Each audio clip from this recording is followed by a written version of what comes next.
Kumar Srivastava, Fighter today. आज हम लोग फिर से उसी मुद्दे को लेकर आए, आशा बहू, आशा संगिनी के वेतन को लेकर जो है। और इन्होंने पीछे जो है 15 मार्च के करीब जो है इको गार्डन गए हुए थे और धरना प्रदर्शन किया।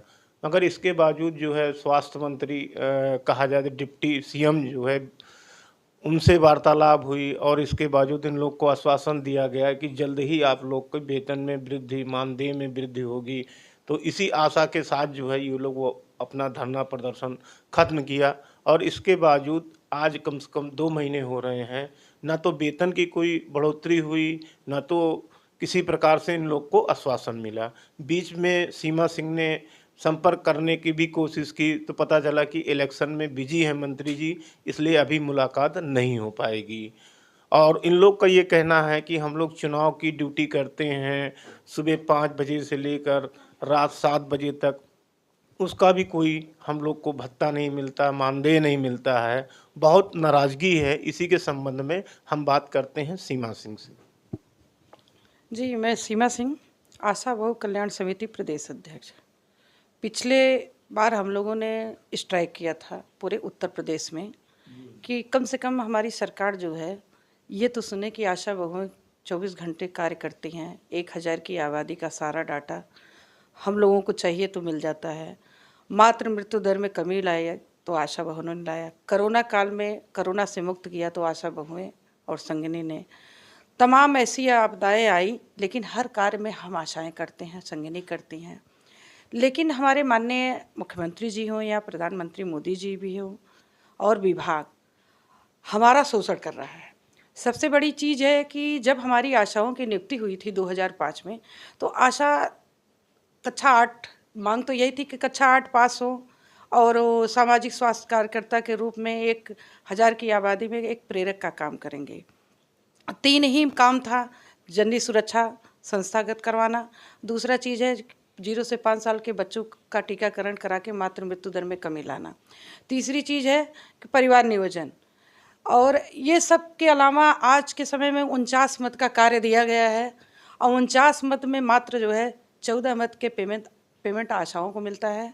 और हमारी जो संगिनी बहनें हैं 20,000 की आबादी में डेली वो विजिट पे निकल रही हैं, उनको जो है सिर्फ यात्रा भत्ता का पेमेंट मिल रहा है। एक विजिट उनकी कम हो गई तो वो पैसा कट गया।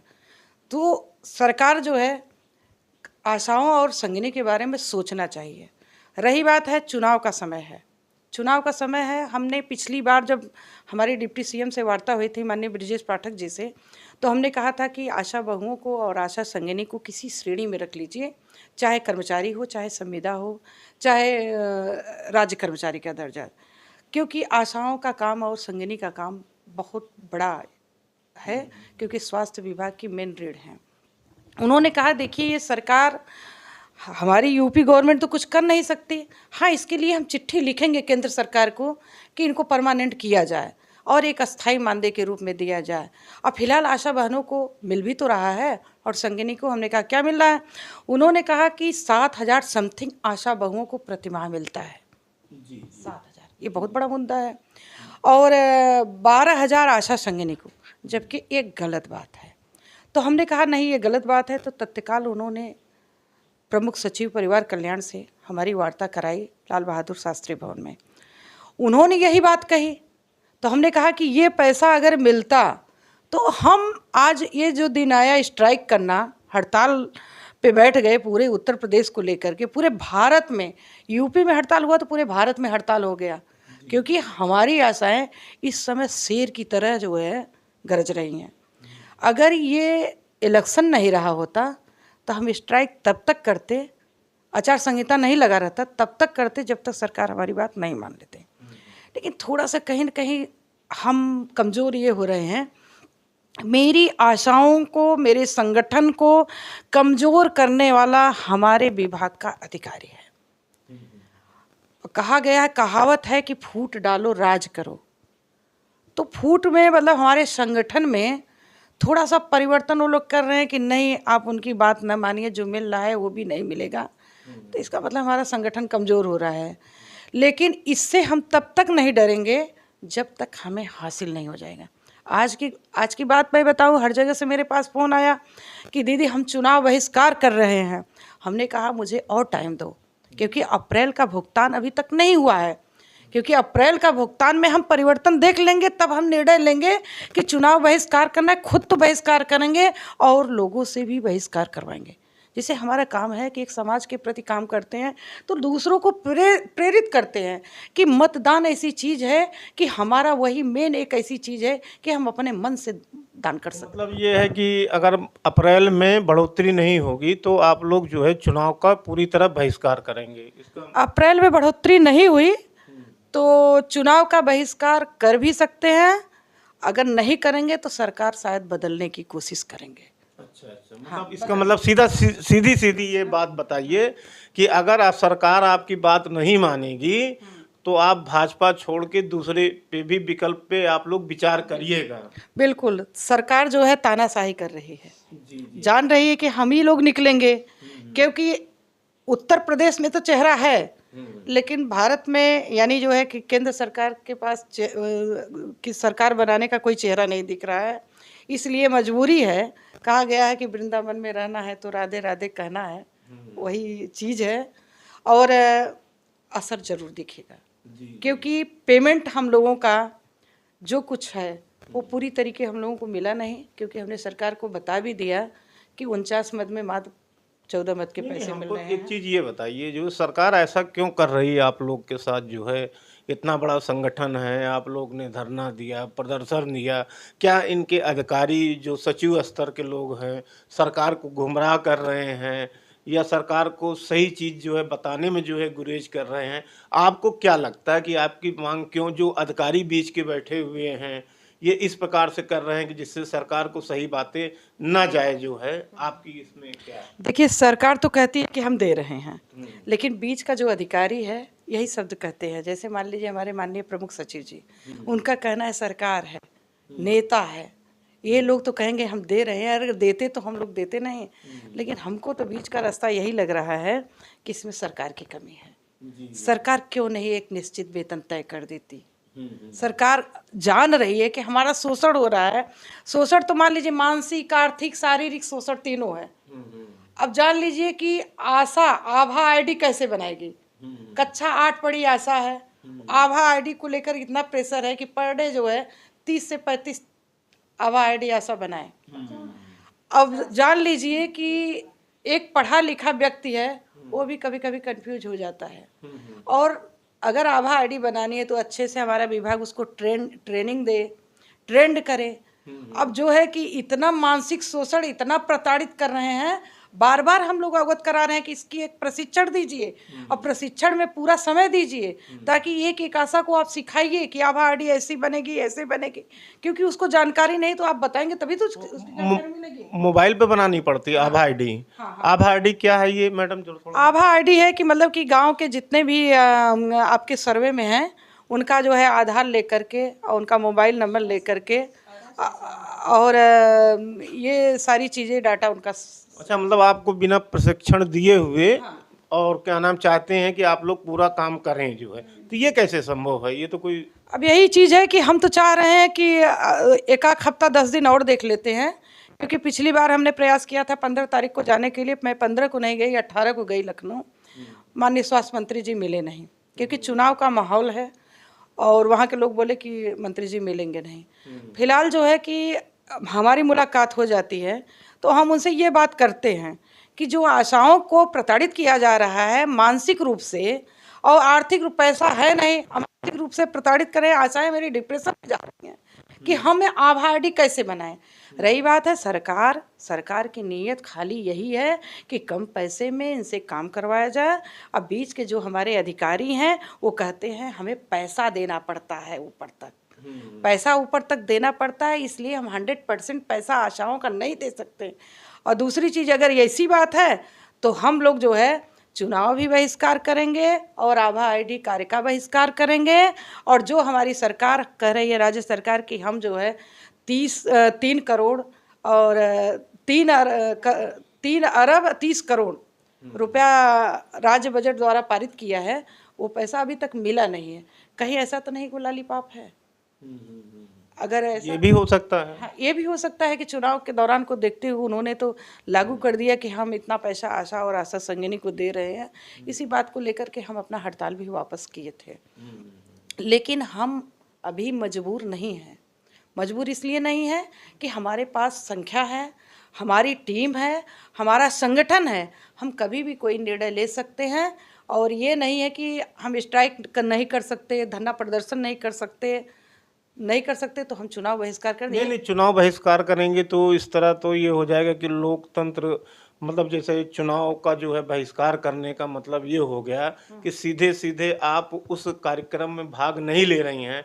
सरकार को ये पूरा अधिकार होता है कि उसके साथ कठोर कार्रवाई की जाए, तमाम चीज़ें हैं सरकार के पास, ये है कि उसके ऊपर एफआईआर किया जाए अगर वो चुनाव की ड्यूटी नहीं करते हैं। इस दशा में आप लोग क्या करिएगा? अच्छा देखिए, चुनाव की ड्यूटी की बात आपने कहा। चुनाव की ड्यूटी हमारी आशाओं की लगती है। उत्तर प्रदेश में 75 जिला है। अभी हमें सूचना मिली कि गोंडा में और बस्ती में और संत कबीर नगर में यहाँ पे आशाओं का पैसा पिछले जो चुनाव में ड्यूटी की थी उनका पैसा अब जाके आया है। तो हम ये सरकार से पूछना चाहते हैं या अपने विभाग के पूछना चाहते हैं, क्या उत्तर प्रदेश के 75 जनपद में अलग अलग जनपद की अलग अलग चीज़ें रहती हैं? मतलब आपका ये कहना है कि अलग अलग नियम होंगे, सुल्तानपुर के लिए कुछ होंगे, आजमगढ़ के लिए कुछ होंगे, गोंडा और कहाँ पसाया जो है? गोडा और ये संत कबीर नगर, यहाँ पे आशा बहनों का पैसा अब जाके आया है ड्यूटी का। तो हम चाह रहे हैं कि उत्तर प्रदेश के हर जनपद में आए। एक जनपद में आया, 2 जनपद में आया तो क्या हमारे जनपद में नहीं आना नहीं चाहिए? तो ये बताइए, वो पैसा खाते में आया कि डायरेक्ट उनको नगद मिला जो है? नहीं, बताया गया कि आपके खाते में ये पिछले चुनाव का जो आपने ड्यूटी किया था उस मत का पैसा है। हमारे अधिकारी ने ही हमें अवगत कराया, लेकिन हम नाम नहीं बताएंगे। और रही बात है, हम डीएम साहब को एक चिट्ठी देंगे कि हम चुनाव में ड्यूटी तभी करेंगे जब हमें पैसा मिलेगा। क्योंकि एक बार मेरी एडीएम से बातचीत हुई थी इस मुद्दे को लेकर के कि चुनाव में जब हम लोगों की ड्यूटी होती है तो जैसे अदर कर्मचारियों को पैसा मिलता है 1500 रुपया, 1400 रुपया, जो भी मिलता है, हमारी आशा और आशा संगिनी को भी मिलना चाहिए। तो उन्होंने कहा कि आपके विभाग की गलती है, विभाग को देना चाहिए। जैसे हर विभाग अपने अपने विभाग के लोगों को ड्यूटी का पैसा देता है, वैसे आपके विभाग को देना चाहिए। तो हम चाह रहे हैं कि हमारा डीएम जो है हमारे एनएचएम का अध्यक्ष हैं, एक बार मैं उनसे लिखा पढ़ी में वार्ता कर लूं और बात कर लूं कि चुनाव में ड्यूटी हमारी न लगाई जाए। अगर हमारी आशाओं की ड्यूटी लगाई जा रही है तो उनको पैसा दिया जाए। आशा संगिनी से बात कर रहा हूँ और मैं चाहूँगा कि आप अपना नाम बताइए, कहाँ से हैं? जी, मेरा नाम नीलम सिंह है, मैं करौदी कला से हूँ। और प्रमुख क्या मांग है सरकार से आपकी, और क्या समस्या है? मेरी समस्या ये है कि देखिए, हम लोग 2005 से लगे हुए हैं आशा संगठन में, और हमें कहने को तो दिया जाता है 49 मद, लेकिन 49 मद में हमें मात्र 13-14 या ज़्यादा से ज़्यादा 15 मद का पैसा मिलता है, वो भी काट करके। हमसे जितना काम लिया जाता है, समझ लीजिए हम लोगों को तो 24 विजिट करना है, 24 की जगह हम लोग 30 दिन पर डे काम कर रहे हैं। 20,000 की आबादी में हम लोगों को 20 आशाओं को डील करना पड़ता है, उनके कार्य को देखना पड़ता है, उनको मोटिवेट करना पड़ता है, हर चीज़ उनकी समस्या को अधिकारी तक बताना पड़ता है, उनकी रिपोर्टिंग करनी पड़ती है। लेकिन इतना काम करने के बावजूद भी बताइए, हम लोगों का खर्च अपना नहीं चल पा रहा, हम अपने बच्चे को पढ़ा लिखा नहीं पा रहे हैं, हम अपने बच्चे को देख भाल नहीं कर पा रहे हैं कि मेरे पास इतना टाइम नहीं है कि मैं अपना घर परिवार या बच्चे को देखूं या अच्छी परवरिश उनकी कर सकूं। तो बताइए, मैं अपने समाज को इतना जागरूक कर रही हूं, स्वस्थ कर रही हूं, सरकार के द्वारा जो भी योजनाएं चलाई जाती हैं उसमें हम लोग भूमिका निभाते हैं। अच्छा मैडम, एक क्वेश्चन था जो है कि जैसे पुलिस विभाग में है तो इतने घंटा ड्यूटी है, टीचर है तो उतने घंटा ड्यूटी है, और नर्स हैं तो डबल शिफ्ट में जैसे उनकी लगती है कि नाइट में अलग लगती है और दिन में अलग लगती है। तो क्या ऐसा भी आप लोग को ऊपर निर्धारित किया गया है कि आपका टाइम इतने बजे से इतने बजे तक ही खाली वर्क करेंगी और इसके बाद अपने परिवार को समय देंगी, ऐसा कुछ है? नहीं, हमारा कोई भी टाइम नहीं है, वर्क टाइम कोई नहीं है। हमें चाहे जब भी बुला लिया जाए, हम अपने फील्ड में हैं तो फील्ड में फ़ोन आया, आप तुरंत आइए CSC कादीपुर आइए, कादीपुर पहुँचे, तुरंत आइए पीएससी करौदी कला पहुँचिए। फिर उपकेंद्र से फ़ोन आया, एनएम जी ने फ़ोन किया आप यहाँ पर आइए। तो बताइए एक व्यक्ति कहाँ कहाँ एक टाइम में ड्यूटी दे सकता है। कभी कभी नाइट में भी ड्यूटी लग जाती है, जैसे फाइलेरिया का कार्यक्रम चल रहा है तो ब्लड सिंपल लेना हुआ तो वहाँ पर भी हम लोग नाइट ड्यूटी भी करते हैं। आशा बहनें हैं मेरी, 24 घंटा उनकी ड्यूटी है। डिलीवरी के लिए आ गया केस, बेचारी खाना पका रही हैं, खाना छोड़ के गई, बच्चा रो रहा है, बच्चा दूसरे खवाले किसी तरह विनती करके गई। लेकिन हमारे साथ क्या हो रहा है, सरकार अगर हमें अच्छा मान दे देती, हमारी समस्या का समाधान करती, कहती तो है कि आशाएं, आशा बहनें, आशा संगिनी ये सब हमारे स्वास्थ्य विभाग की रीढ़ की हड्डी हैं। बिल्कुल बिल्कुल, स्वास्थ्य की रीढ़ की हड्डी तो आप लोग को माना ही जाता है। जब से हम लोगों ने आया कितना परिवर्तन किया, स्वास्थ्य विभाग में मातृ मृत्यु दर, शिशु मृत्यु दर में कमी लाया और जनसंख्या पर नियंत्रण किया और व्यक्ति को स्वास्थ्य के प्रति जागरूक किया। लेकिन क्या हुआ, हम लोग खुद ही ये कार्य करते करते अस्वस्थ हो गए, अपना परिवार नहीं देख पा रहे हैं। अच्छा, एक अधिकारी मिले जो है स्वास्थ्य विभाग के, तो उनका नाम हम नहीं लेना चाहेंगे। तो उन्होंने कहा कि आप नहीं जानते हैं, आशा बहू, आशा संगिनी की तो बड़ी इनकम होती है, ऊपरी इनकम होती है, और जैसे अस्पताल से अटैच और इसमें सब में जो है, तो उन्होंने कहा कि कहाँ वो जो है, ठीक है सरकार का वेतन उनको ऊपरी तो जो है, तो इस प्रकार का जो उन्होंने आरोप लगाया है, इसके बारे में आप क्या कहना चाहेंगे? ये क्या ये सही और मतलब वो है कि गलत है? देखिए, कहने को तो कोई कुछ भी कह सकता है, ये आरोप उनका सरासर गलत है। सरकार जान रही हमें क्या दे रही है, हमारा विभाग भी जान रहा है हमें कौन से मद को, मतलब हमारी किस्मत को छुपाया जा रहा है, किस्मत को दिया जा रहा है और हम लोग कितने पीड़ित हैं। अगर हमें समय से पैसा मिलता, जितना हमारा खर्च, अगर एक व्यक्ति किसी विभाग में लगा है, अगर उसकी आर्थिक समस्या का समाधान नहीं हुआ तो वो मेंटली डिस्टर्ब रहेगा कि मैं नौकरी तो कर रही हूँ लेकिन न अपने परिवार का भरण पोषण कर सकती हूँ, न शिक्षा दे सकती हूँ अपने बच्चों को, न अच्छी तालीम दे सकती हूँ। तो उस कार्य को करने से फ़ायदा क्या है भाई हमारा? आजकल के देखा जाए तो 8-9 हज़ार रुपया महीने का जो है कुछ नहीं होता है आदमी के लिए। सीधे सीधे आप मान के चलिए 300 रुपया पर डे, 250-300 रुपया पर डे जो है, तो इस अनुसार तो आज की महंगाई के अनुसार जो है तो कम तो है जो है। और आप सरकार से क्या चाहती हैं? सरकार से यही मेरा निवेदन है कि वो हमारी समस्या पे ध्यान दे। वो महिला सशक्तिकरण की बात तो करती है लेकिन महिला को सशक्त नहीं कर रही, क्योंकि एक महिला का इतना बड़ा संगठन इतना पीड़ित है कि वो अपनी समस्या को दिखा नहीं सकता। बता तो सकता है, बता रहा है, जाके वहाँ धरना प्रदर्शन सब कुछ कर रहा है, लेकिन क्या कोई देख रहा है उस चीज़ को? फील कर रहा है? अगर ये चीज़ अनुभव हमारी सरकार करती तो हम लोगों ने कितना धरना दिया, कितना प्रदर्शन किया। अभी इको गार्डन में हमारा 15 मार्च को था धरना, हमने अपनी मांगों को लेकर किया। हमारी अध्यक्ष सीमा दीदी ने, वहाँ काफ़ी भीड़, पूरे प्रदेश की आशाएं आई, लेकिन इतना मतलब होने के बावजूद भी, वहाँ के डिप्टी सीएमओ से बात भी उनकी हुई, वार्ता होने के बावजूद भी आश्वासन दिया, लेकिन फिर भी आज तक, आज 25 अप्रैल हो गया, लेकिन आज तक कोई भी न जियो आया, न उसके मतलब बारे में कोई भी हमें आप लोग की तो जानकारी चिंता करने के लिए सीमा सिंह हैं, और आज मैं देख रहा हूं कि बहुत आक्रोशित हैं। कई बार उन्होंने इंटरव्यू दिया, सरकार के सामने बातें रखी जो है। तो आप लोग को ये क्या मतलब, मैं ये पूछना चाहूँगा कि सीमा सिंह द्वारा जो है, अगर उन्होंने चुनाव का बहिष्कार या इस प्रकार से उन्होंने आह्वान किया तो क्या आप लोग करिएगा? जी, हम लोग सीमा दीदी के साथ हैं, क्योंकि वो हमारी मुखिया है, वो जो कहेंगी हम लोग वही करेंगे, क्योंकि हमारे दर्द को वो फील कर रही हैं, महसूस कर रही हैं और हमारे साथ वो हमेशा खड़ी हैं, कंधे से कंधा मिला के हमारी हर समस्या को समझ रही हैं। तो हम किसका साथ देंगे?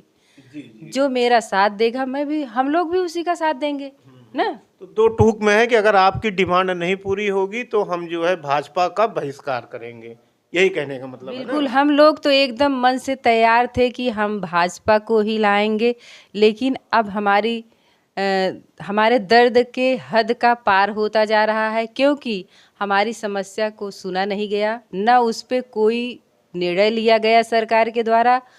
तो हम लोग मजबूर हो के कोई अगर कदम उठाएंगे तो मजबूरन हमें ये कदम उठाना पड़ रहा है। और हमारी प्रदेश अध्यक्ष अब बहुत ही आक्रोशित हैं और हम लोगों के दर्द को वो बहुत अनुभव कर रही हैं, और हम लोगों से जो भी करने को कहेंगी हम लोग उनके साथ रहेंगे और वही करेंगे जो वो कहेंगी। Santosh Kumar Srivastava, Fighter Today News से। आज हम लोग ने आशा संगिनी, आशा बहू और प्रदेश अध्यक्ष सीमा सिंह से बातचीत की। काफ़ी इन लोग को आक्रोश है और इस चीज़ के लिए है कि हम लोग ने इको गार्डन में धरना किया, प्रदर्शन किया। डिप्टी सीएम द्वारा जो है इन लोग को आश्वासन दिया गया, इसके बावजूद भी कोई इन लोग के वेतन में और किसी प्रकार से भत्ते में नहीं बढ़ोतरी हुई। पिछली बार भी हमने वार्ता की हुई थी कि अगर हम लोग की मांग नहीं मानी जाएगी तो हम लोग इलेक्शन को जो है बहिष्कार करेंगे। फिर इसके बावजूद इन्होंने 15-18 तारीख को फिर मिलने की कोशिश की गई, तो वहाँ से ये कहा गया कि अभी चुनाव चल रहे हैं, इस वजह से आपको टाइम नहीं दिया जा सकता है। और पहले हमने इंटरव्यू किया हुआ है। आखिरी में एक शब्द पूछना चाहेंगे कि अगर आपकी मांग नहीं पूरी होगी तो क्या आप जो है भाजपा को वोट देंगी कि नहीं देंगी? देखिए, हमारी मांग अगर पूरी नहीं होगी, क्योंकि अप्रैल का भुगतान अभी बाकी है और मई में चुनाव है, तो अप्रैल के भुगतान से ही हम निर्णय ले लेंगे कि हम सरकार किसकी बनाएंगे। और पक्का मैं वादा करती हूँ कि अगर हमारी आशा है और आशा के अंडर में 1000 की आबादी है और संगनी है, तो हम लोग चाहेंगे तो खुद अपना और अपने पति और अपने परिवार का वोट तो काट ही देंगे, भाजपा तो हटा ही देंगे। तो पूरे प्रदेश भर में आपकी कितनी संख्या मैडम जो है? पूरे प्रदेश में हर 1000 की आबादी में हमारी आशा बहनें हैं। उत्तर प्रदेश की जितनी जनसंख्या है, कम से कम 2.25 लाख हमारी आशा बहनें हैं और आशा संगिनी हैं 12,000 तक। तो मान के चलिए कि टोटल आशा और आशा संगिनी चाह लेंगी तो जितनी भी आबादी उत्तर प्रदेश की है, ना कुछ तो 40% तो वोट कटेगा ही। जी जी जी। और हमारे चैनल के लिए आप जो है, और हम चाहते हैं कि हमारी बात को, हमारे चैनल को ज़्यादा से ज़्यादा सब्सक्राइब किया जाए और ज़्यादा से ज़्यादा लोगों तक पहुंचाया जाए, ताकि हमारी बात पहुंचे जनता तक पहुंचे। जी। धन्यवाद।